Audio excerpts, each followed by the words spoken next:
G తెలుగులో ప్రసారమయ్యే కొంచెం టచ్లో ఉంటే చెప్తా షో వివిధ సెలబ్రిటీస్ రాకతో మంచి పాపులారిటీ సంపాదించుకుంది. యాంకర్ ప్రదీప్ ప్రతి వారం ఒక సెలబ్రిటీ గెస్ట్ని తీసుకొచ్చి అభిమానులని అలరిస్తున్నారు.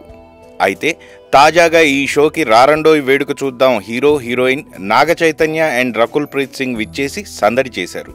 ప్రదీప్తో కలిసి ఆడి పాడి హంగామా చేశారు. ఈ షోలో నాగ చైతన్యని సమంతకి కాల్ చేయమని ప్రదీప్ కోరాడు. చైతు సమంతకి కాల్ చేసి ప్రపంచంలో ఎంతోమంది అమ్మాయిలు ఉన్నా నేను శామ్నే ఎందుకు లవ్ చేశాను అని అడిగాడు. దానికి సమంత రిప్లై ఇస్తూ ఎందుకంటే నీకు వేరే అమ్మాయిని లవ్ చేసే ఆప్షనే లేదు అని చెప్పింది. నాకు ఇంకో ఆప్షన్ కూడా వద్దులే అంటూ చైతు నవ్వుతూ చెప్పాడు. దానికి సమంత లైవ్లోనే ఐ లవ్ యూ చైతు అని చెప్పింది.